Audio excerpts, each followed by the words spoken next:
안녕하세요. 생생법률쇼 진행을 맡은 김도희입니다. 법과 친해지는 제법 좋은 방법 생생법률쇼. 오늘도 크고 작은 법률 문제로 어려움을 겪고 있는 여러분을 위한 법률 상담은 물론이고요. 세상을 들썩이게 하는 이슈들을 법적으로 풀어보는 시사 법률 토크까지 준비되어 있습니다. 법률과 관련해 궁금한 내용이 있으신 분들은 상담 전화 02-557-8295번으로 연락을 주셔도 좋고요. 법률방송 홈페이지에 들어오신 후에 법률상담 게시판에 문의 남겨주시기 바랍니다. 그리고 화면 아래 하단으로 보이는 이메일로도 상담 문의를 받고 있습니다. 각 분야 전문 변호사가 무료로 성심성의껏 상담해 드리니까요. 많은 참여 부탁드립니다. 지금 이 방송은 유튜브를 통해서도 실시간으로 함께 방송되고 있습니다. 더불어서 많은 시청 부탁드리겠고요. 유튜브를 통한 소통의 창구도 활짝 열어두겠습니다. 자, 그럼 오늘 도움 말씀 주실 변호사님 소개해드리겠습니다. 법무법인 청심파트너스의 권윤주 변호사 모셨습니다. 어서 오세요. 안녕하세요. 법무법인 청심파트너스의 권윤주 변호사입니다. 네, 오늘도 억울하고 답답한 분들께 명쾌한 상담 그리고 유익한 상담 해주시길 기대해 보겠습니다. 자, 그럼 생생법률쇼 오늘 어떤 사연이 들어와 있는지 미리 한번 만나보실까요? 손주를 데려오고 싶어요. 불만족스러운 재판 결과, 제 돈을 찾아주세요. 잔인한 악플러. 네, 이렇게 다양한 분야의 상담이 접수가 됐습니다. 저희가 잠시 후에 변호사님과 함께 속 시원한 해결책 찾아볼 텐데요. 여러분들도 끝까지 어떤 해결책이 제시가 될지 궁금해하면서 함께 해주시면 고맙겠습니다. 자, 생생법률쇼 첫 번째 순서는 법과 관련된 상식을 굵고 짧게 알아보는 시간으로 준비를 해봤습니다. 화요일에는 지금 가장 뜨거운 이슈를 살펴보고 그와 관련해서 아직 통과되지 못한 법안을 들여다보는 법률 인사 시작해 보겠습니다. 변호사님, 오늘 함께 알아볼 법안은 어떤 법안인가요? 네, 오늘은 일명 K칩스법이라고 불리는 반도체 산업을 위한 육성을 위한 법률인 조세특례 제한법에 대해서 자세히 말씀드리겠습니다. 네, 변호사님, K칩스법 좀 생소하다고 느끼시는 분들이 있을 것 같은데요. 어떤 개념인지부터 알려주시죠. 네, K칩스법이라는 것은 반도체 패권을 둘러싸서 지금 국제 정세가 굉장히 서로 많은 경쟁이 있는데요. 이러한 반도체와 같은 국가 전략 산업에 기업이 설비 투자를 할 경우에 여기에 대해서 세액 공제 비율을 높여주는 그러한 내용을 골자로 한 조세특례 제한법 개정안을 말합니다. 반도체 패권 경쟁이 치열해지면서 미국, 일본, 대만과 같은 수조 원대의 보조금이 포함된 지원 정책을 통해서 글로벌 반도체 기업을 각국이 유치하는 경쟁을 펼치고 있습니다. 특히 지금 미국은요, 2022년도에 일명 반도체법이라는 것을 발표를 했는데요.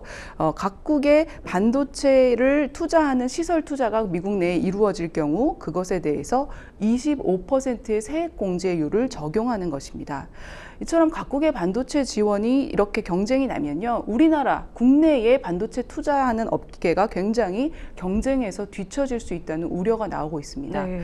그래서 이제 정부는 미국의 반도체법을 본따서 우리도 핵심 첨단 기술에 대해서는 세제 혜택을 부여해서 각국에 제공을 해서 이러한 골자를 한 K칩스법을 지금 현재 추진을 해오고 있습니다. 네, 최근에 이제 뭐 미국, 일본뿐만 아니라 대만도 반도체 투자에 굉장히 공격적으로 나서고 있다, 이런 기사들이 많이 나오고 있는데, K칩스법이 도입되면은 기업들이 시설 투자를 통해서 세금 혜택을 받게 되고 또 이로 인해서 또 투자도 좀 활발해지지 않을까 이렇게 좀 기대하게 되는데요.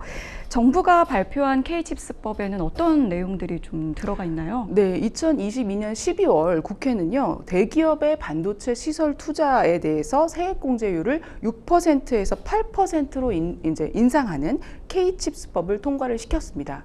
그런데 이것이 대기업 세액 공제율을 2%라는 아주 조금 올렸다라는 비판이 있고요. 심지어 네. 중소기업에 대해서는 세액 공제율이 동결이 됐기 때문에 반쪽짜리 법안이라는 비판이 많았습니다. 이에 정부와 여당이 작년 23년 1월 3일에요. 세액 공제율을 대폭 인상하는 개정안을 추진했고, 이거에 따라서 현재 6가지 반도체, 2차 전지, 백신, 디스플레이, 그리고 수소, 미래형 이동수단 이렇게 6가지에 대해서 국가 전략 기술의 기업의 설비 투자 시 세액 공제를 받을 수 있는 그러한 대기업의 세액 공제율을 높여주고 있는데요. 현행 8%에서 15%로, 중소기업은 16%에서 25%로 대폭 상향이 됐습니다.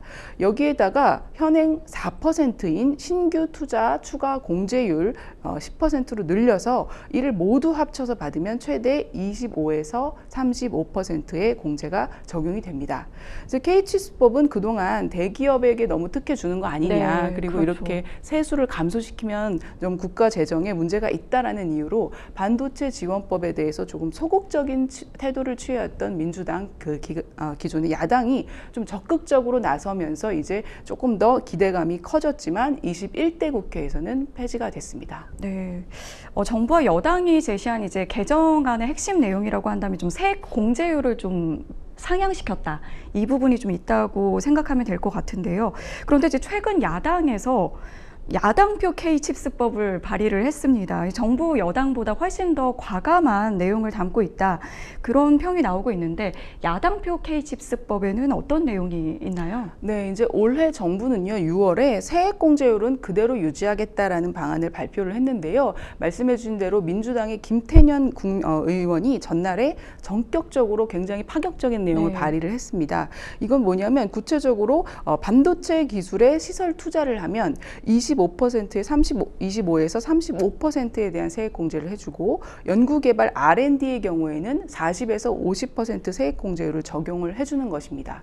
이것은요, 현재 시설 투자의 15에서 25% 그리고 R&D의 경우 30에서 50% 공제율을 적용하는 것에서 최대 10%를 상승시키는 그러한 내용을 개정안에 담았던 것입니다.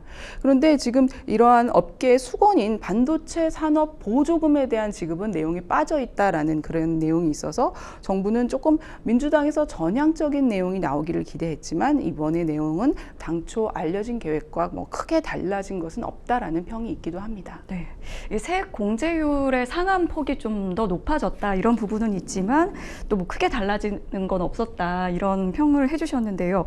현재 여야 모두 이제 K 반도체 이 산업 집중 육성에 팔을 붙이고 걷어붙이고 있는 모습을 보여주고 있습니다.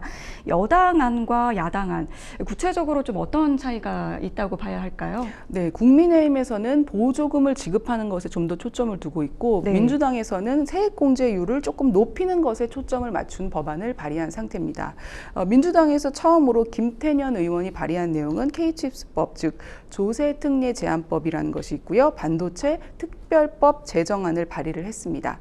그리고 반도체 산업에 100조 원이라는 이러한 거대한 규모의 정책 금융을 지원하는 것을 핵심적인 내용으로 담고 있습니다. 그리고 집권 여당인 국민의힘에서는 반도체 산업 경쟁력 강화 특별법, 이건 고동진 의원 발의고요. 네. 조세특례 제한법, 이거는 박충건 의원 발의안입니다.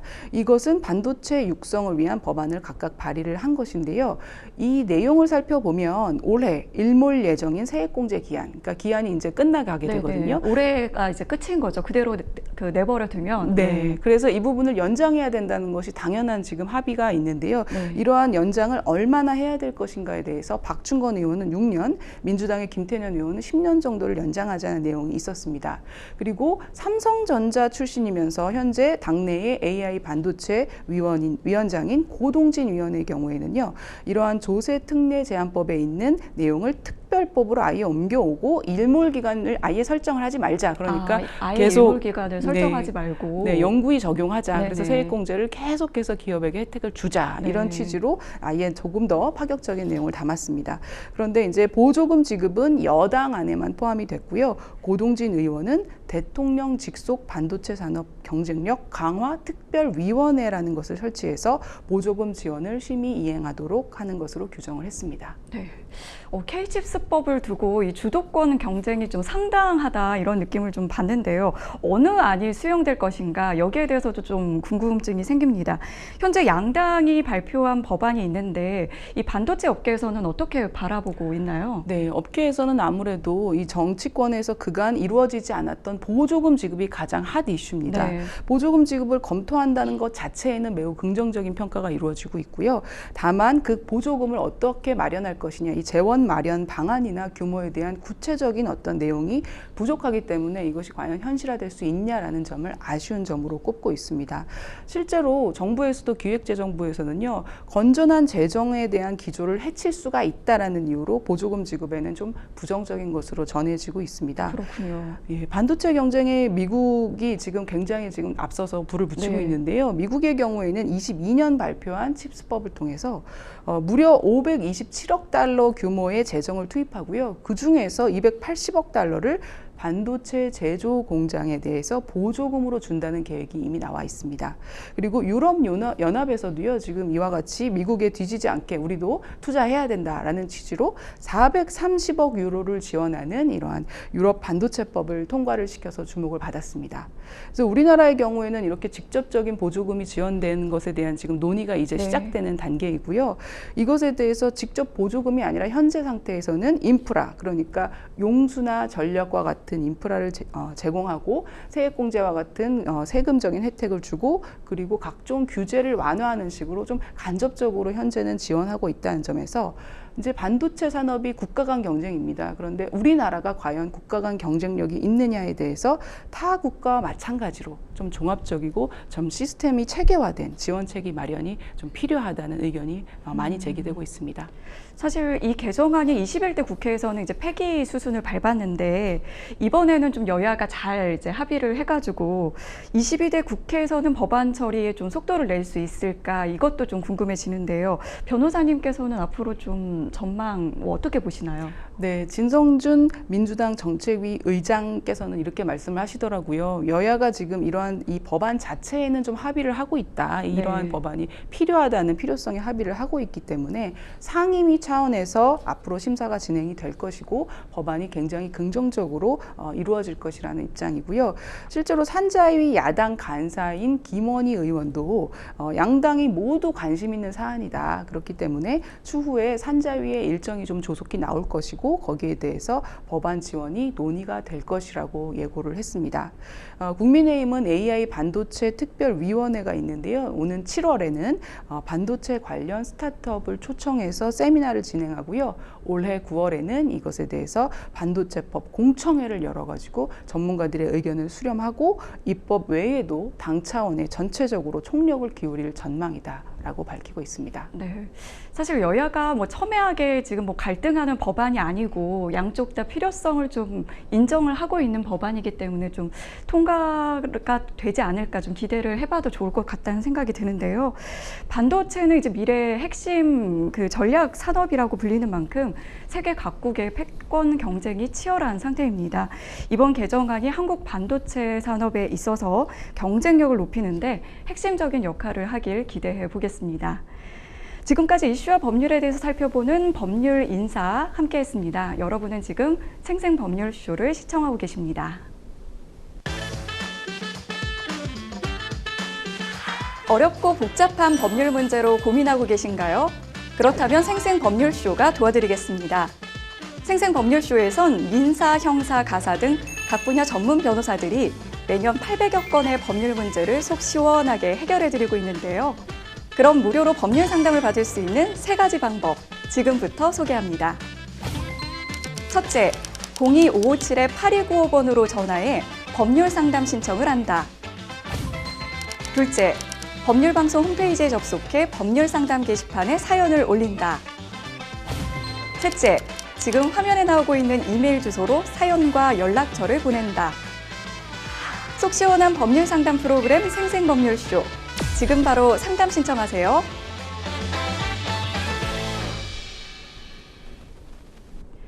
지금부터는 생생법률쇼가 자랑하는 성심성의 무료 법률 상담 시작해 보겠습니다. 전화 연결돼 있는데요. 받아보겠습니다. 안녕하세요. 네, 안녕하세요. 아, 네. 전화 목소리 잘 들리시나요? 조금 약하게 들리는데 좀만 아, 네. 키워주실까요? 혹시 어떤 점이 궁금해서 연락 주셨을까요?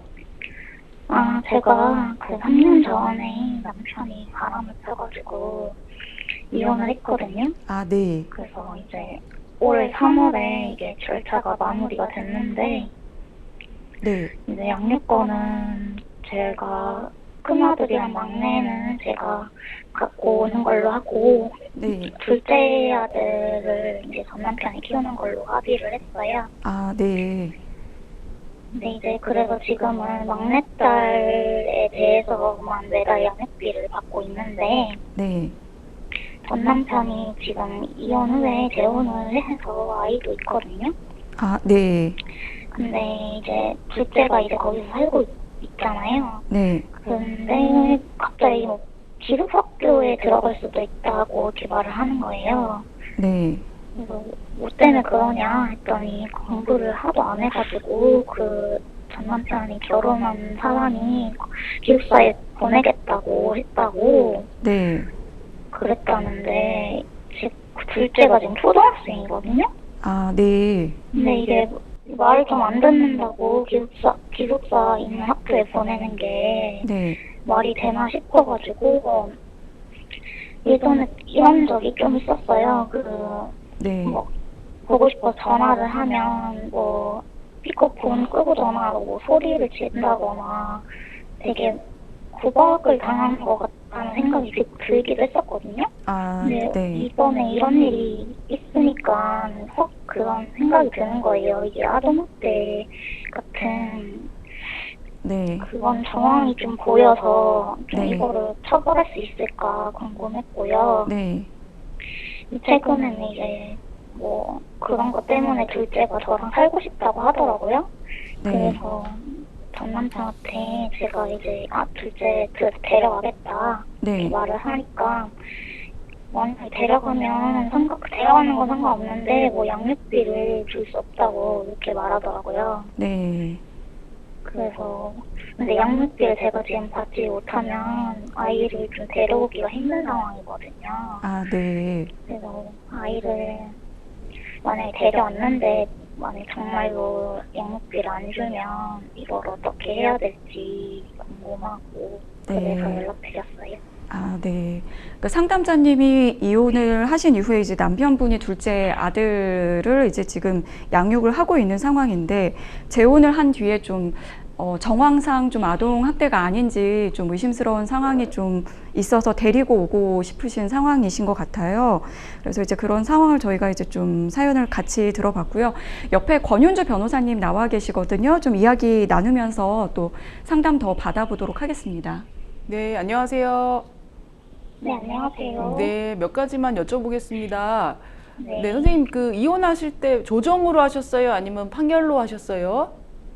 조정으로 했었어요. 조정으로요. 그러면 양육권이 지금 나눠서 가져가게 됐는데 양육비는 대략 얼마쯤 받으세요? 양육비를 지금 100만 원 정도 받고 있어요. 아, 그러시군요. 그 양육비에 대해서 지금은 뭐 얼마 안 되셨지만 좀 잘 받고 계세요? 뭐 날짜는 맨날 다르긴 한데 어쨌든 매달 들어오긴 해요. 네. 그 선생님께서는 혹시 소득이 있으세요? 아니면 남편분만 소득이 있으세요? 이혼한 전 남편? 저는 지금 소득이 없고 예. 지금 임대 아파트에서 살고 있거든요. 아, 그러시군요. 그리고 남편은 지금 일을 하고 있어요. 네. 전 남편은. 아, 그 전 남편분이 뭐 직장에서 월급 받으시는 분이세요? 아니면 사업해가지고 사업소득으로 이렇게 돈 조금 매출이 일정치 않은 분이세요? 월급 받고 있어요. 아, 월급이요. 남편분이랑 이혼을 하시는 그 과정에서 재산 목록이나 서로 상대방의 각자 재산을 다 확인을 하는 게 보통이긴 한데 혹시 남편분 재산에 대해서 우리 선생님이 좀 자세히 아는 게 있으세요? 남편 앞으로 부동산 하나 있고 예금은 지금은 어느 정도 있는지는 잘 모르겠어요. 아, 그렇군요. 그 남편분이 계모 그러니까 이제 재혼을 하셨나 보죠? 네네. 그러면 둘째 자녀분한테 그 계모가 되는 그 새 엄마가 좀 뭐라 그럴까 아동학대 문의하셔서 어떤 특별하게 좀 우리 선생님이 아실 만큼 아이에게 좀 가혹한 행위를 한 게 좀 있으신가요? 아는 게? 막 때리거나 그런 건 아닌 것 같지만 예. 그냥 말하는 말투나 그냥 저희 아이를 좀 평소에 대하는 걸 보면 좀 그런 정황이 좀 보여서 예. 이게 좀 내버려두면 좀 심각해지지 않을까 해서 예. 염려가 되거든요. 알겠습니다. 선생님, 제가 일단은 첫 번째로 양육비를 어떻게 지급받느냐. 그러니까 남편분이 약간 협박조로 이제 선생님이 아이를 데려가면 양육비를 안 주겠다라는 식으로 얘기하셨잖아요. 그래서 이 부분에 대해서 우리 선생님이 양육비를 어떻게 지급을 받을 수 있고 남편이 안 줄 경우에 우리 선생님 하실 수 있는 게 뭐가 있는지에 대해서 좀 설명을 먼저 드리겠습니다. 양육비를 지급받지 못하시는 경우에는요, 양육비를 직접 지급하라는 직접 지급 명령 제도라는 게 있고요. 그리고 담보 제공 및 일시금 지급 제도가 있고, 그 다음에 이행 명령 제도, 이제 마지막으로 일반적인 민사 판결에 의한 강제 집행이 가능한 여러 가지 4가지 정도로 지금 제도가 있습니다. 근데 양육비 직접 지급 제도가 굉장히 좋은 제도인데요. 남편분이 아까 다행히 이제 사업하시는 분은 아니고 월 급여를 받으시는 분이라고 해서 급여 소득이 있는 분한테 굉장히 적절한 지금 제도입니다. 이 제도는요, 가정법원이 양육비를 정기적으로 지급해야 되는 비양육 부모가 2회 이상 양육비를 지급을 안 하면 그것에 대해서 매월 지급받을 우리 선생님 양육비 채권이 있으시거든요. 그래서 그 정기금 지급 채무를 위반한 사람에 대해서 그 위반 사실을 법원에다 신청서와 소명 자료를 내면 그 급여를 주는 사람, 그러니까 원천 징수 의무자, 말하자면 사업장의 사장님이죠. 사장님이 급여 주시는 분이 우리 선생님한테 직접 그 양육비를 먼저 주고 남는 월급만 남편분한테 줘라라는 그러한 제도가 있습니다. 그래서 선생님이 지금 제일 먼저 남편분이 만약에 양육비를 안 줄까 봐 걱정된다고 하셔서 가장 중요한 거는 남편분한테 재산도 있고 강제 집행할 부동산도 있고 여러모로 좀 다행인 것 같지만 가장 압박이 될 수 있는 것은 이제 사업장에다가 지금 급여 받고 있는데 그 회사 직원이 이러한 급여에서 바로 양육비를 떼고 줘라라고 하면 자기가 좀 명예도 상당히 문제가 될 수 있고 사회적으로 평판이나 이제 근무하는 데 있어서 상당히 부담될 수 있거든요. 그래서 이런 제도가 있다라는 게 지금 선생님한테 가장 유효한 제도인 것 같아서 말씀을 드리고요. 그리고 이제 담보 제공 및 일시금 지급 명령이라는 제도가 있는데요. 뭐냐면 양육비를 계속 줘야 되는 사람이 상대방이 재산을 은닉하거나 처분해 버려 가지고 나 나중에 돈 없어 이런 얘기할 수 있기 때문에 그걸 방지하기 위해서 양육비를 안 주는 사람 혹은 안 줄 가능성이 높은 사람에 대해서 그 사람에게 담보를 먼저 제공해라. 뭐 부동산이 될 수도 있고 어떤 현금이 될 수도 있는데 담보를 먼저 제공해라라는 담보 명령을 하고요. 만약에 담보 제공 명령을 위반하면 이거에 대해서 과태료가 나올 수가 있습니다. 그리고 담보를 제공하는 거에 대해서 의무를 이행하지 않는 경우에 여기에 대해서 30일 이내에 감치의 처분을 내릴 수가 있어서 뭐 실제 이제 남편분이 이 단계까지 나아가지는 않겠지만 요즘에 이런 부분을 여러 가지 확인을 해보시면 감치될 수 있다는 걸 남편 분명히 아실 수 있거든요. 그래서 충분히 이 부분도 일시금으로 담보 제공 또는 일시금으로 먼저 받을 수 있는 제도가 있기 때문에 조금 더 우리 선생님과 같이 양육비 받으셔야 하는 분들을 현재 제도가 많이 보호하고 있습니다. 그리고 이제 이행 명령 제도를 말씀드리면요. 법원에서 가정법원에서 우리 선생님과 같이 이혼 판결에 대해서 양육비와 같은 금전 지급 채무가 있는 사람에 대해서 별도의 이행 명령이라는 것을 내주는 제도가 있습니다. 근데 이행 명령도 마찬가지로 이거를 위반할 경우에는요. 이것에 대해서 위반자에 대해 과태료를 부과하고 또 역시 감치를 이제 할 수가 있고 이마저도 위반을 하면은 3년간 정보 공개를 각종 위원회의 심의를 거쳐서 정보 공개 대상이 돼가지고 이 남편분에 대한 신상이나 이 양육비를 굉장히 오랫동안 안 주는 그런 사람이다라는 사실을 정보 공개를 통해 3년간 할 수가 있고요. 그럼에도 불구하고 또 1년간 채무 불이행을 계속한다 그러면 최종적으로 형사처벌 규정까지 있기 때문에 이행 명령 제도가 사실상 가장 마지막까지 이행을 안 하는 양육자를 비양육자에게 청구할 수 있는 제도가 될 수가 있습니다. 그리고 마지막으로 이게 양육비든 아니든 민사 판결을 받으시면 강제집행 절차는 가능한데요. 이때 강제집행 절차는 보통 예금채권, 아까 말씀하신 대로 예금채권에 할 수도 있고 가장 좀 편하다고 저희 변호사들이 느끼는 거는 부동산에 대해서 경매 신청하면 편합니다. 그래서 부동산에 경매 신청할 때 비용이 좀 들긴 하지만 남편분이 양육비를 안 준다고 하면 이제 그 안 준 양육비 모으고 그 다음에 장래채권까지 모아서 부동산에 대해서 강제 경매를 하실 수가 있어서 이렇게 강제집행 절차가 충분히 마련이 되어 있습니다. 그리고 이제 이 과정이 이제 변호사인 저희 같은 법률가들은 좀 이제 접근이 쉽고 그렇게 어렵다고 느껴지지 않지만 일반인 분들은 좀 어려우실 수가 있어서 국가가 또 이 부분에 대해 양육비 이행 관리원이라는 곳을 두고 있어서 여기에다가 상담도 받으시고 조력도 받으시고 절차에 대해서 도움 받으실 수 있는 제도가 많이 있습니다. 그래서 지금 이미 받기로 한 양육비에 대해서는 지금 이와 같은 양육비를 직접 주지 않는 경우 우리가 강제로 받아내는 방법에 대한 제도가 많이 있고요. 그다음에 이제 만약에 둘째 우리 자녀분을 우리 선생님이 데려오시기로 결정한다 그러면 지금 현재 조정할 때 주기로 한 양육비라는 현재 상태와 사정이 많이 변경하게 되는 겁니다. 그러니까 우리 선생님이 두 자녀를 양육하고 남편분이 한 자녀를 양육하는 것에 있어서는 서로 간에 이제 양쪽이 다 지급해야 될 의무가 있는 걸 계산을 다 해서 공제하고 결론적으로 남편분이 선생님한테 주는 금액인데요. 그게 아니라 선생님이 모든 자녀를 다 데려와서 혼자 단독으로 양육을 한다 그러면 이제 앞으로는 남편분이 양육비를 더 많이 부담해야 되는 상황이 됐습니다. 그래서 자녀 양육에 소요되는 비용은 당연히 부부가 공동으로 부담하는 것이 원칙이고요. 다만 그 두 부부 중에 누가 몇 % 비율로 부담할 것인지는 서로 협의를 해서 정하는 것이 원칙인데 만약에 협의가 되지 않으면 가정법원에서 그 비율을 정해주고 양육비를 얼마 지급하다라는 것을 종합적인 고려하에 양육비 산정표도 고려해서요. 그 이제 두 분의 소득이나 재산 상태를 다 고려한 것에 따른 결론으로서 양육비를 결정을 해줍니다. 근데 지금 기존에 조정으로 결정하신 그 금액이 얼마든지 변경이 가능한데요. 그것은 사정 변경이 있을 때 가능합니다. 뭐 우리 선생님 조정하실 때에 2명 양육하는 것과 3명 양육하는 것이 많이 달라졌기 때문에 이 부분은 다시 한번 양육비 변경 신청을 통해서 협의가 먼저고요. 협의가 안 되시면 양육비 변경 청구를 통해서 심판 결정을 받으실 수가 있습니다. 그래서 지금 선생님께서 양육비에 대한 설명을 일단 먼저 드렸고요. 이 양육비를 새로 산정하기 위해서 선생님이 이제 남편분의 재산을 다 아실 수도 없고 또 그간에 남편분 급여가 올랐다든가 아니면 재산을 이제 우리가 모르는 재산이 있었다든가 할 수가 있기 때문에 이 양육비 증액이나 양육비 변경 심판 청구를 하는 절차에서 상대방에게 그리고 선생님도 같이 이제 소득이나 재산을 다 오픈해야 되는데 그 과정에서 상대방과 선생님 모두 자신의 재산 목록을 제출할 수가 있고요. 재산 목록을 제출한 것이 뭐 사실과 많이 다르다라는 의구심이 강하게 든다거나 그것만으로는 내용이 좀 부실하다라고 이제 판단이 되면 법원이 재산을 아예 명시하는 것을 하고 그 이후에 재산 조회를 하는 것까지 허가를 해줍니다.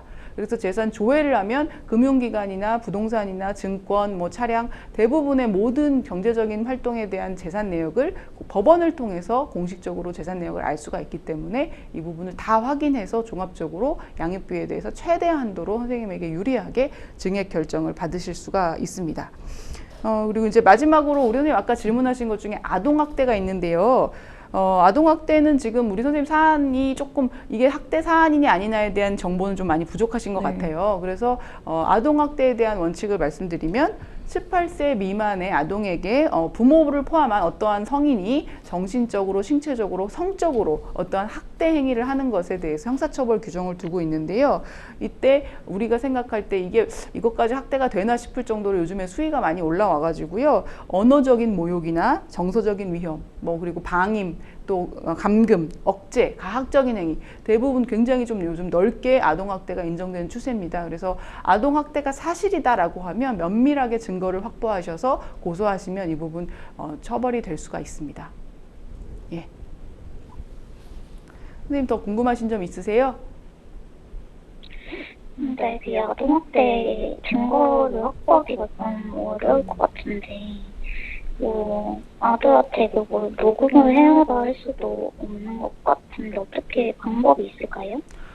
참 그거는 이제 아이디어를 좀 내야 되는데요, 서로 간에. 네. 이제 자녀분이 그 집에 지금 우리 그 새엄마 밑에서 같이 거주하고 있는 상황이니까 뭐 예컨대 대화자 사이에서 녹음은 가능하거든요. 그래서 녹음하시는 것 사실 가능할 것 같고, 그리고 이제 선생님이 이제 자녀분을 통해서 긴급하게 내가 지금 되게 가혹한 행위를 당했다라는 자녀분 연락을 받으시면 현장에 좀 경찰을 출동시키는 거, 대리 신고를 하셔가지고 현장에서 무슨 일이 있었는지 경찰관이 나와서 조사하거나 메모를 해서 출동 조사 보고서가 작성될 수 있게끔 하는 등 조금 현장의 상황을 좀 포착하는 증거는 좀 필요할 것 같습니다. 네, 알겠습니다. 네. 네, 오늘 상담은 여기까지 진행을 하도록 하겠습니다. 전화 주셔서 감사합니다. 감사합니다. 네. 오늘 좀 다양한 방안들을 제시해 주셨는데 마지막으로 상담자님께서 이것만큼은 좀 기억했으면 좋겠다 하는 게 있다면 어떤 게 있을까요? 네, 이제 양육비를 이혼 소송이나 조정 다 끝난 다음에 또 한 번 소송을 한다는 게 엄두 안 나시는 분이 네. 많은 것 같습니다. 하지만 양육비 이행에 대한 여러 가지 지금 조력을 받을 수 있는 제도적 장치가 많이 있기 때문에요. 양육비에 대해서 지급 못 받으시는 경우에는 반드시 법적 절차를 받으시면 좋을 것 같습니다. 네.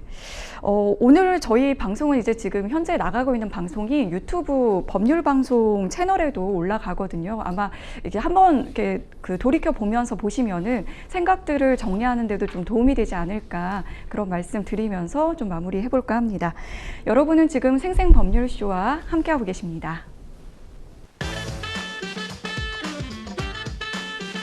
어렵고 복잡한 법률 문제로 고민하고 계신가요? 그렇다면 생생법률쇼가 도와드리겠습니다. 생생법률쇼에선 민사, 형사, 가사 등 각 분야 전문 변호사들이 매년 800여 건의 법률 문제를 속 시원하게 해결해드리고 있는데요. 그럼 무료로 법률 상담을 받을 수 있는 3가지 방법, 지금부터 소개합니다. 첫째, 02-557-8295번으로 전화해 법률 상담 신청을 한다.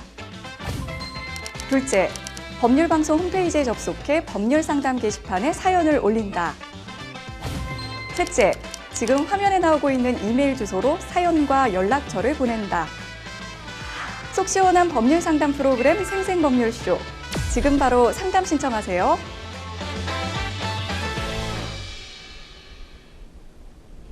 자, 이번에는 법률방송 이메일을 통해 들어온 여러분의 고민을 해결해 드리도록 하겠습니다.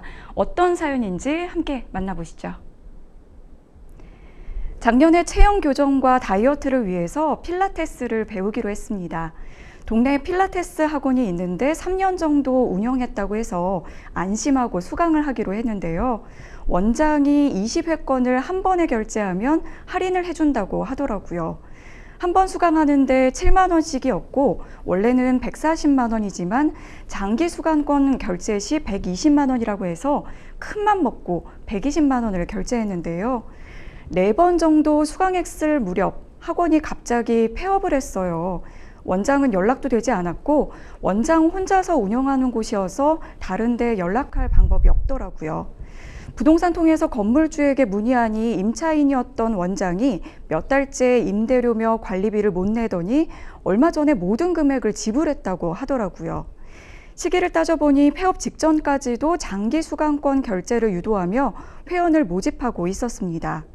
수강생 10명 정도가 여차저차 함께 의기투합해서 사기 혐의로 고소를 했습니다.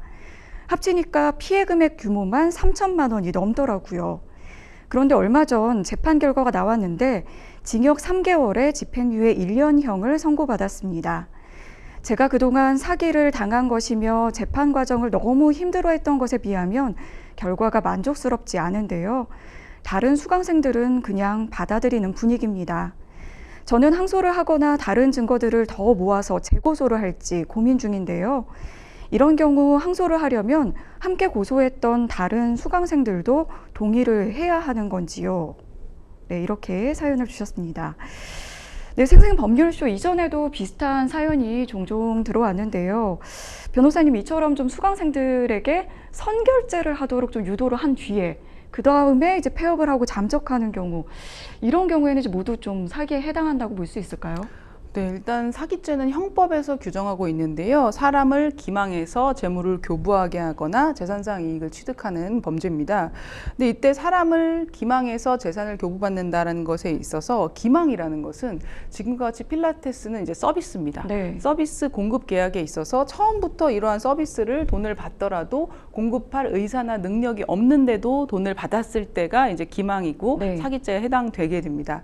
근데 사기죄가 이 사안에서 필라테스 서비스를 장기 결제를 유도하고 실제 서비스를 안 줬을 때, 제공을 네. 안 했을 때 사기죄가 되느냐 안 되느냐는 결국은 처음 계약할 때에는 이 상대방이 굉장히 사업을 잘 진행하려는 의욕도 있고 실제 준비도 됐지만 네. 부득이한 사업 실패라든가 여러 가지 상황에 어떤 자기가 원하지 않는 새로운 상황이 발생해서 할 수 없이 변제를 못 한다든가 어떤 자기가 받아야 될 현금에 대한 채권이 유동화가 되지 않고 자기의 채권자들로부터 채권 회수가 안 돼서 사업상 자금이 좀 막힌다든가 네. 이런 식으로 부득이하게 이 사람이 처음 의도는 아니었는데 서비스를 공급하지 못하게 됐다라는, 결과론적으로 못하게 됐다면 사기죄가 아니다라고 판단이 될 수가 있고, 사실 대부분의 피의자들이 사기죄로 고소장을 받으면 네. 이제 내가 일부러 그런 게 아니라 어쩔 수 없이 이런 결론이 내려진 것이지 나는 잘 하려고 했다라는 준비 과정과 실제 서비스 제공 과정을 막 이제 변명을 합니다. 네. 그런데 지금 이 사안은 조금 상당히 명확하기 때문에 이 부분이 이제 사기죄로 인정이 된 것인데요. 이 사람이 처음에 결제를 유도할 당시에 이미 임대료도 이제 네, 많이 네. 밀려 있었고 자기가 이거에 대한 많은 이제 사업을 장기적으로 1년 이상 이제 유지해 나갈 수 있는 경제적 상황이 안 됐던 것이 객관적으로 명확했던 사안입니다. 그래서 계약할 당시 기준으로 판단을 해야 되는데 그때 기준으로 전혀 이제 서비스를 공급할 수 있는 상황이 경제적으로 안 됐다는 점이 입증이 됐기 때문에 그때에는 사기의 기망의 고의가 있다라고 인정이 되는 것입니다. 네. 그리고 이 사안에서 좀 이제 괘씸하다고 좀 생각이 될 수 있는 부분이 폐업 직전까지도 새로운 회원을 더 모집하려고 했던 좀 정황이 있는 것 같아요. 그래서 피해자 규모가 더 늘어난 게 아닌가 이런 생각도 드는데요. 맞습니다. 네. 피해자 규모가 이제 늘어난 이유 중에는 필라테스는 누구나 저희가 이제 여성분들 많이 관심이 있기 때문에 네네. 시세를 대략 알고 있습니다. 그래서 뭐 몇 회 또는 몇 회에 얼마다라는 게 있는데 그 시세보다 상당히 맞춰서 할인을 해주면 네. 그것으로 유인이 되는데 지금 이 사람은 관리비 임대료 다 밀려 있는 상태에서 시세보다 대폭 낮은 금액으로 할인을 유도하면 사람들을 더 많이 피해자를 양산하게 되기 때문에 굉장히 고의성이 더 인정될 수가 있습니다. 네. 그리고 지금 징역 3개월에 집행유예 1년형을 선고를 받았는데 지금 상담자님께서 좀 만족스럽지 못하다 이렇게 보고 있어요. 이거 어떻게 좀 적정한 수준이라고 보시나요? 네, 이제 조금 안타까운데요. 저희가 느끼기에는 이제 피해자로서 또는 이제 변호사인 저로서도 피해 금액이 사실 3천만 원, 5천만 원 굉장히 큰 금액 네. 아닙니까? 네네. 이제 그럼에도 불구하고 형사 재판에 이르렀을 때 양형 기준으로는 피해액이 조금 그렇게 높은 수준은 아니다라고 평가가 네. 됩니다. 실제 적다는 뜻은 아니고요. 그래서 이제 양형이라는 것은 피해 액수하고 연관이 많이 됩니다. 근데 지금 피해액이 한 3천만 원 정도시고 피해 입은 사람은 많지만 총액이 5천만 원 정도 혹은 1억 미만으로 조금 재판으로 갔을 때 양형 기준으로는 좀 적은 금액으로 보여서 이 행위자가 만약에 초범이었고 총액이 5천만 원 미만의 피해액을 발생시켰다면 집행유예가 나오는 것이 조금 더 실무에 가까운 결론이라고 보입니다. 네. 그리고 이제 사연 주신 분께서 좀 지금 고민하고 계신 부분이 같이 한 10명 정도 이제 처음에 같이 고소를 했는데 지금 나머지 분들은 어느 정도 만족을 하는 것 같고 이제 본인은 이제 좀 항소를 하고 싶다 이런 생각을 갖고 계세요. 이런 경우에는 좀 어떻게 하면 좋을까요?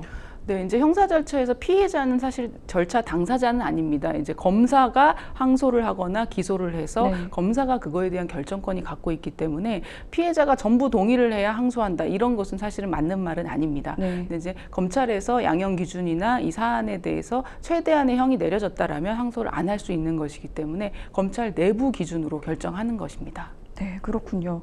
그러면은 만약에 이제 좀 뭐 재고소를 하거나 이런 부분도 좀 고려를 하고 있는 것 같은데 이런 고민에 대해서는 좀 어떻게 조언을 해주고 싶으신가요? 네, 뭐 예컨대 항소를 하거나 아니면 다른 신건으로 새로 네. 피해자를 모아서 재고소를 하거나 새로운 사건을 만들거나 뭐 다양한 방법은 있으실 수 있는데 네. 피해자들이 일단 고소를 이미 했다면 사실 형사 절차는 그것으로 좀 이제 종결해야 네. 된다라고 보시는 게 맞을 것 같고 다만 피해자로서 가해자에게 받아야 되는 민사적인 손해배상은 별도의 절차입니다. 그래서 당연히 민사 절차를 진행하시는데 그때 이제 가해자에게 재산이 있으면 너무 다행이겠지만 재산이 있든 없든 피해자들이 여러 개의 소송으로 난잡하게 이렇게 가시면 힘드니까요. 네. 그때야말로 피해자들이 힘을 합쳐서 민사소송을 같이 진행하시면 조금 더 효율적일 것 같습니다. 아, 그런 부분이 있고요.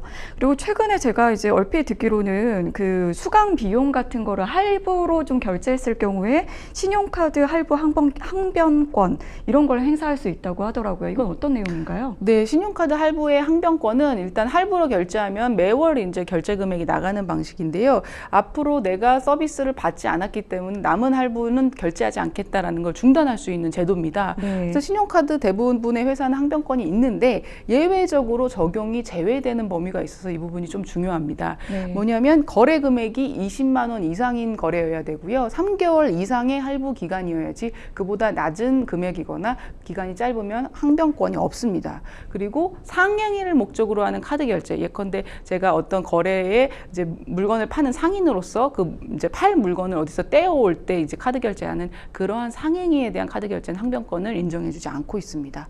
그래서 금감원에서는 이러한 카드 결제를 항변권이 있으니까 일단은 이게 유사 수신 행위로 요새 굉장히 이런 유사 범죄가 많다고 합니다. 그러니까 일단 고액의 결제를 할부로 해놓고 그것에 대해서 우리가 더 큰 이자를 붙여서 많은 수익을 주겠다라고 해놓고 이 부분에 대해 걱정하시는 사람들에게는 항변권이 있으니까 위험하면 중간에 항변하면 된다 이런 식으로 막 거짓된 정보를 주는데 네. 이건 상행이라서 항변권이 행사가 안 됩니다. 오히려 잘못 알고 네. 그 안심을 시키는 용도로 또 이용될 네. 수 있는 부분도 있군요. 네. 이처럼 좀 폐업 직전까지 이제 회원 등록을 유도하다가 잠적하는 사건을 겪으면 사실 큰맘 먹고 운동을 하려고 했는데 좀 실망하기도 하고 또 재산적으로도 금전적인 피해가 좀 상당할 것 같은데요. 피해를 최소화하려면 뭘 가장 좀 중점적으로 기억해야 할까요? 네, 조금 어려운 부분 같습니다. 왜냐하면 외부적으로는 이렇게 가해자 또는 사기를 이제 계획하는 사람들이 그거를 다 꾸며놓고 네. 이제 외부에서 알 수 없게 숨겨놨기 때문인데요. 이제 되도록이면 가장 오래되고 동네에서 단골 고객도 많고 신용이 좀 있는 업체 위주로 알아보시고 계약하시는 것이 좋을 것 같습니다. 네. 아무리 주의를 해도 사실 사기를 피해가기 쉽지 않지만 보다 더 신중하게 좀 결정을 하고 또 대비를 하시면 좋을 것 같습니다. 자, 저희는 계속해서 다음 사연 만나보도록 하겠습니다. 어떤 사연인지 함께 보시죠. 너무 힘이 들어 사연을 보냅니다. 채무자가 5천만 원 가량의 채무를 지고 제가 공증을 받았는데 그 돈을 갚지 않고 사라졌습니다. 그래서 통장 압류를 하고 채무자의 집에 차압을 하기 위해 지난해 9월 전입신고를 한 집을 찾아갔는데요. 하지만 채무자는 실제로 살고 있지 않는 것으로 보였고 채무자의 아버지만 살고 있어서 어쩔 수 없이 철수했습니다. 아무래도 채무자가 전입신고하기 전에 살던 집에 살고 있는 것 같은데요. 만약 채무자가 그곳에 살고 있다는 증거사진을 확보한다면 동산 압류가 가능할까요? 통장 압류를 진행했지만 통장에도 잔고가 비어있는 상태이고 위장 전입신고까지 해놓은 상태라 도저히 어떻게 해야 할지 막막합니다. 상담 부탁드릴게요. 네, 이렇게 사연을 주셨는데요. 굉장히 좀 막막한 그런 느낌이 듭니다. 공증을 했는데도 피해를 입는 사례, 실제 이런 상담도 좀 가끔 하시나요? 이거는 정말 좀 가슴 아픈 사연인데요. 네. 공증이라는 건 결국 강제 집행 절차를 바로 진행할 수 있는, 그러니까 네네. 판결을 받는 소송 절차를 생략하고 바로 강제 집행할 수 있는 굉장히 좋은 제도입니다. 네. 그래서 이렇게 공정증서를 다 받아가지고 집행문까지 받아놓으신 분들은 상당히 대비를 많이 하셨다라고 볼 수가 있는데요. 이런 분들, 그리고 소송을 통해서 뭐 수억 원의 판결을 어렵게 수년간에 걸쳐 승소하신 분들, 그리고 변호사인 저도 판결 받으면 승소하는 경우에 이 부분이 그 다음 단계가 더 중요하지 않습니까? 네네, 실제로 그렇죠. 돈을 네. 받아야 되니까요. 근데 이 단계에서 이제 상대방 재산에 대해 미리 가압류나 보전 조치가 안 되어 있으면 실제로는 대단히 어렵고 힘든 길을 가게 됩니다. 그래서 공정증서가 있으신 분들도 실제로 상대방에게 재산이 없으면 이 부분을 어떻게 강제 집행해야 되느냐에 대해서 뭐 변호사뿐만 아니라 이렇게 추심 업체라든가 여러 군데를 통해서 상담하시고 실제로 네. 너무 많은 사안입니다. 근데 사실 진짜 공증을 받았다는 건 그래도 집행 단계까지 미리 좀 고민을 하고 대비를 했다고 볼 수 있는 부분인데, 여기 그 사례에서는 이제 채무자의 지금 실거주가 확인이 되지 않고 있는데 이런 경우에는 좀 이제 압류가 좀 어려운 상태인 건가요?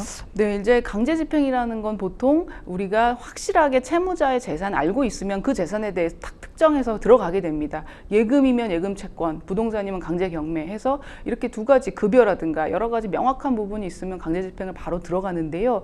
하다 다 안 돼서 채무자 재산이 이제 도저히 찾을 수가 없다. 그러면 채무자가 실제로는 돈이 정말 없느냐? 자기 뭐 와이프나 아니면 자기 친인척이나 명의를 이제 빌려줄 수 있는 가까운 사람을 통해서 재산을 다른 데다 놓았거나 네. 아니면 가까운 가족에게는 돈이 있을 수도 있지 않습니까? 네네. 그래서 그런 것들을 압박하기 위해서 실제로는 이 사람한테 돈을 받을 방법이 정말 없다라는 생각이 들 때 동사남유라는 거를 저희가 시도해 보기도 합니다. 그러니까 동사남유는 그 채무자 소유의 물건에다가 빨간 딱지를 붙여서 네. 그걸 경매 붙이는 건데 동사는 쓰던 중고 물품 아닙니까? 네. 그래서 그것을 경매해봤자 실제 비용과 절차에 비해서 큰 돈이 나오지는 않지만 실거주하는 그 지역 집에 가서 채무자 소유의 물건이라는 것을 저희가 증명할 수만 있다면 그 물건에 빨간 딱지를 붙여서 채무자에게 심리적인 압박을 가하고 채무자 또는 그의 지인이나 가족들이 대신해서 변제해 줄 수 있도록 압박하기 위한 용도로 실거주지를 확보하고 동사남유를 하자 이런 아이디어가 나오는 것입니다. 네. 지금 이 사안에서는 이제 실제 이제 살고 있지 않고 있고 채무자의 아버지만 살고 있는 걸 이제 발견을 했고요. 채무자가 위장 전입 신고를 한 것으로 보인다 이렇게 이야기를 했는데 여기에 대해서는 좀 어떻게 대응할 수 있을까요? 네, 위장 전입도 뭐 상당히 현실적으로는 어려운 부분입니다. 왜냐하면 집행 권한이나 판결문 있으신 분들은 초본을 떼볼 수가 있기 때문에 채무자의 전입 신고나 공식적인 루트나 공식적인 기록은 되지만 실제로 거기가 실제 사는 데가 아니라고 네네. 하면요. 집행관이 압류하러 나갔을 때 집행을 못하고 집행불능으로 돌아오게 됩니다. 네네. 이 사례가 그래서 딱 집행을 못하고 지금 돌아온 사례인 것 같죠. 맞습니다. 네. 그래서 결국은 이 사람들이 집행까지 가가지고 현장에서 불능돼서 돌아오느니 이제 정말로 실거주를 하고 여기에 지금 채무자 소유의 물건들, 동산들이 있는 곳이냐라는 것까지는 신청하는 사람이 증거 자료를 모아서 가야 된다는 것입니다. 그런데 네. 위장 전입이냐 아니냐에 대한 부분을 사실은 적법한 범위 내에서 탐문 조사하는 거 말고는 그것을 네. 미리 대비한다거나 그거에 대한 특별한 어떤 묘수가 있지는 않고 정말 가서 발품 팔아서 뭐 문도 두드려보고 이웃한테도 물어보고 그렇게밖에 할 수가 없습니다. 사실은 이제 내가 채권자인데 이 돈을 받기 위해서 더 많은 발품을 팔아야 하는 상황이 좀 약간 좀 답답하고 좀 화가 날 수도 있을 것 같은데요. 그 만약에 이제 실거주지를 파악하고 이제 증거를 확보하면은 그때부터는 이제 동사남유가 이제 가능한 건가요? 네, 실거주지라는 파악이 된다고 하면 내가 거주하는 곳에 있는 장소에 있는 물건은 그 사람 것일 수밖에 없기 때문에 네. 실거주지라는 증명만 있다면 그곳에 속한 동산에 대한 압류가 가능은 합니다. 근데 이제 아까 말씀드린 대로 집행관이 이제 증인 2명하고 이제 열쇠공, 이제 혹시 문을 안 열어줄 수 있기 때문에 열쇠공, 네. 그다음에 증인하고 같이 나갑니다. 네. 근데 나갔는데 현장에서 문을 못 여는 경우에 그 집이 전입 신고가 안 된 집이면 함부로 문을 열기가 집행관 입장에서는 남의 네. 집을 문을 따는 그럴 걸 수 수도 있기 있는 때문에 부분이 있어서. 보완을 하라고 할 때도 있습니다. 혹은 집 안에서 어떤 사람이 나왔는데 이 사람이 내가 여기 사는 사람이고 그 채무자는 여기 안 산다거나 네. 아니면 같이 뭐 쉐어하우스처럼 이쪽은 내가 쓰고 이쪽은 내가 쓰는 이 사람이 쓰는 거라서 다 이 사람 물건은 아닙니다라든가 현장에 가서 반응을 하거나 대응해야 될 일이 상당히 많이 있을 수가 있습니다. 그래서 집행관이 그 전입 신고한 주소지도 아닌 정말 제3의 주소지에 대해서 함부로 집행하기를 꺼려하기 때문에 실제로는 많은 증빙이 없으면 집행이 불능으로 될 가능성이 매우 높습니다. 네. 지금 이제 그 한 5천만 원 가량의 이제 그 채무를 채무자가 졌다고 하는데 이게 물론 이제 일반적인 대여금 채권인지 뭐 다른 채권인지는 잘 모르겠지만 그 채무자는 지금 이제 약간 이제 소멸시효가 지나가길 좀 기다리고 있는 것 같습니다. 저희는 이제 약간 중단을 하거나 이걸 연장할 수 있는 방법을 좀 강구해야 될 것 같은데 어떻게 하면 될까요? 네, 이제 판결로 확정된 채권은 민법상 10년의 소멸시효고요. 지금 네. 사안에서는 공정증서입니다. 네. 공정증서의 경우에는 특별한 무슨 판결처럼 규정은 없는데요. 그 네. 실제 원인된 채권이 민사채권이면 이제 원칙대로 10년이고 상사채권이면 소멸시효가 5년입니다. 그래서 그것에 대해서 소멸시효를 잘 신경 쓰셔야 되는데요.